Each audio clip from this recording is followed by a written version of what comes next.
And what they suggested was the levels in the river that they found were harmless. So this needs a little bit more interrogation if we understand it. The devil is in the detail of this stuff. So it's the things that they haven't said. The ANZAC guidelines are 10 years out of date. And over the past 10 years there's been an explosion of science around toxicology of agri-chemicals. Most particularly around an area called endocrine disruption or hormone disruption. In the year 2000, that was a figment of people's imagination. It didn't exist in science. It's only over the past 10 years we're coming to understand it's a very real problem affecting hormones. I'll talk a little more about that later. The methods they used to say, here's a trigger, here's a problem, let's do something. These are from 1993 data. And things have changed since 1993. We should have more sensitive triggers. We should be more cautious. All of the data is derived typically from overseas work on overseas fish species that may have a very differing sensitivity to the chemicals. Most of the chemicals aren't covered at all. There's actually no guideline level for the majority of the chemicals because there's not enough data to even make a guideline level. The guideline levels themselves are set up to try and protect 95% of species. I've always thought it would be kind of bad luck if you were one of the 5 and you just lucked out. And the problem with this type of mandated change is that you allow degradation, but you allow it to happen continuously because you never return back to the 100. The next year you go 95% of what's left, of what's left, of what's left, and down we go. Within the water quality guidelines, they quite clearly state that you may want to protect even less in a degraded waterway.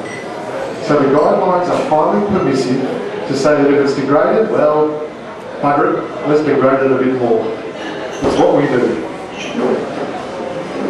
And don't worry too much about the guidelines because none of them are enforceable. They're guidelines and they don't get enforced. So as useful as they may be, if they were updated, if they were accurate, if they included modern science, they still wouldn't be enforceable. Now there's this kind of inbuilt Lazarus thing in here with chemicals in that small pulses going through a river are seen as acceptable or inevitable.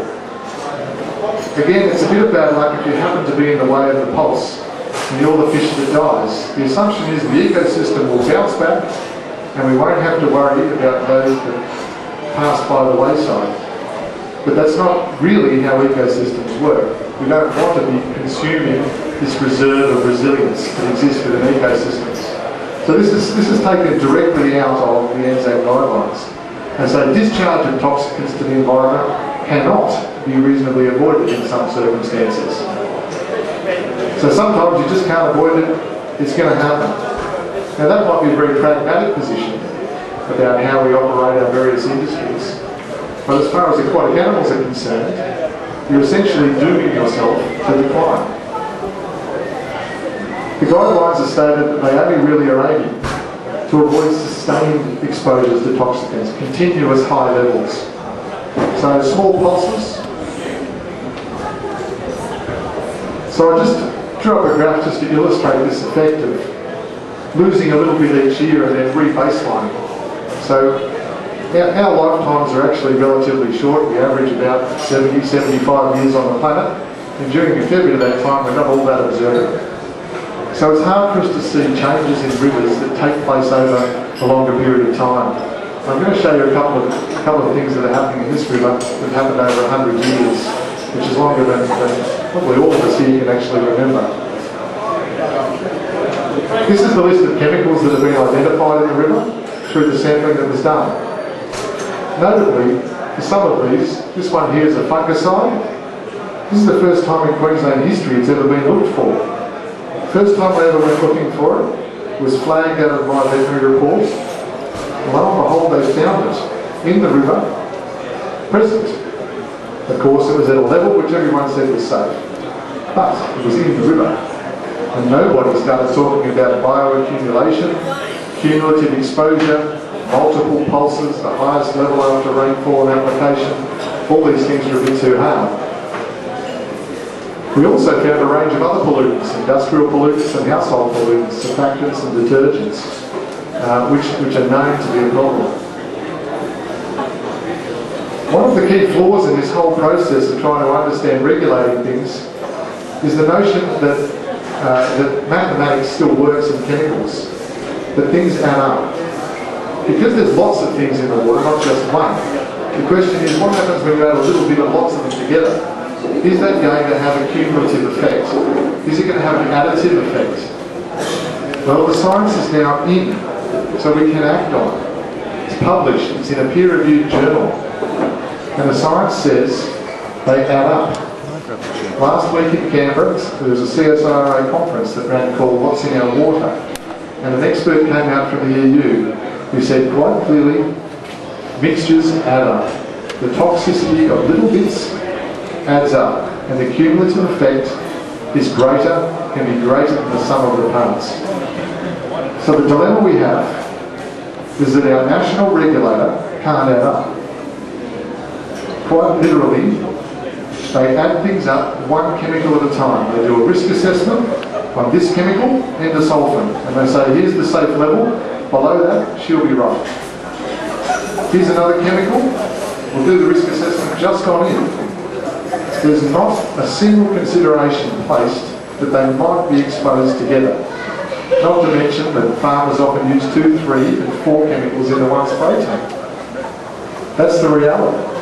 The reality is 1 plus 1 plus 1 in chemical interaction can be anywhere from equals 1 to equals 4 in effect. But mostly it equals 3. I guess I'm not the only person out in the science space talking about issues with waterways. Professor John Brady is at James Cook University, and he's been working with the Catchment to Reef program, looking at problems on the barrier reef associated with agricultural inputs, very specifically, in his case, mostly sugarcane. And this is what John said to me last week. He said that every single stream and river in Queensland that drains agricultural land is contaminated with pesticides all the time. So it's not subtle, it's all the time. This is the guy who does the monitoring, spends the money on putting the meters in the water, runs the chemistry lab. The bit that's important is these are the Lands Act guidelines that we place some faith in. John regularly finds levels above the guideline, and there has been zero regulatory action taken on all of John's findings. So what are the problems? How much is enough? So the question has been, it's only a little bit, surely a little bit couldn't be harmful. It's intuitive, I think, for us that a little bit will be okay. Unfortunately, when it comes to these chemicals, what we're understanding now is that a little bit needs to be a really, really, really little bit. This is half a part per billion. Half of a microgram in a litre of water is enough atrazine to reduce fish breeding. The numbers of eggs that these fish produce go down. The number of times that they feel like meeting up with their partner and making babies goes down. Half a part per billion. And this is all published science. The regulators have access to this science, and it's not being used. Atrazine is in every single water well, very frequently at levels above that. Fish can't smell when they get exposed to 1 part per billion of pesticides. This is work out of Canada, where they found that their wild salmon population has declined due to pesticides in their rivers, and they've taken dramatic action. And there's a stark difference between Australia and Canada, Australia and the EU. Canada recognises its salmon have nearly disappeared. They've invested in identifying what the cause is, and they've taken action. And they've removed use of those pesticides in salmon catchments where the salmon breed. They've afforded some safety to their aquatic animals. In Australia, we don't do a lot of that just yet, but I'm kind of hoping that this might be one of the first steps towards getting there. There's some very local work that came out only a couple of months ago. And this work was looking at oysters in the river. And it was looking most particularly at the Noosa River, and it compared it to the river in Maroochy, the Maroochy River. What it looked at was it looked at oysters, and it looked particularly at male oysters. Now, male oysters have, within their set of genes, they also have a gene, funnily enough, for making eggs. So the attribute of a female is to make eggs. Now, in all male oysters, that gene is usually turned on. So you're a man, you make sperm. You're a girl, you make eggs. That's how gender works. What they found when they tested these oysters, they were looking to see if sewage discharges that were coming into the Maroochy River were making the male oysters turn on the gene that makes eggs. So making the male oysters become female in their response to estrogens coming out of sewage. What they found was a surprise. Noosa and the Maroochy both had evidence that the genes in male oysters were turned on. So the male oysters were switched on the way to becoming female oysters. This is a problem if at the end of this you want to have reproduction. You can't get great reproduction from boys that don't make sperm anymore. It takes two to tango, in classic terminology, and we could be down to one gender if we keep going down this road. What's interesting for Noosa is there's no sewage discharge in the river. So where are the chemicals coming from that are triggering this change in the animals? The authors of the paper suggested that we should start looking here. Herbicides, pesticides, fertilisers and detergents must be considered as a source of contamination. And I agree. We found them in the river, we actually know they're there. So indeed they do need to be considered. I've been working with the University of Queensland on a separate project on oysters. The news for the poor old oyster is getting worse. We looked at a range of chemicals. We looked at these three. We exposed the oyster at 5 parts per billion. And we had a look at their immune system to see if they were functioning, to see if they could still fight off infections, to see if they were robust and resilient in the environment they were living in. What we found was severe changes to the immune response in these oysters at just 5 parts per billion. And next week we're testing about 1,000 times lower. Now, I haven't got a photo of what the Noosa River looked like in 1906. I couldn't find one.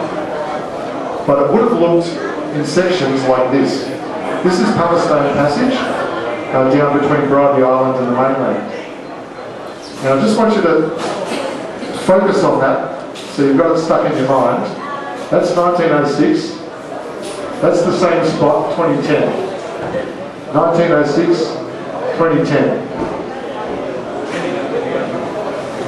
Has anything changed?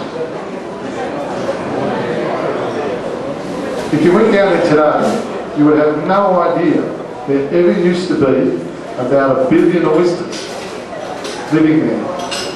They were the oysters that supported the indigenous peoples to create middens that are 20 to 30 metres deep, containing 20 plus million oysters, just over on the other side of the river. There are middens on the Noosa River.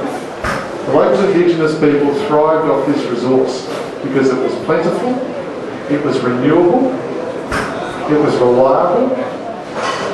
I mean, it would be a great old time to sit down in a big circle and chip off a few oysters and slurp up a few oysters for a few hours, and indeed they did. 20 million of them over several thousand years. It's a great archival record of what you can do if you look after your river. This is a great outcome of what happens when you don't look after your catchment.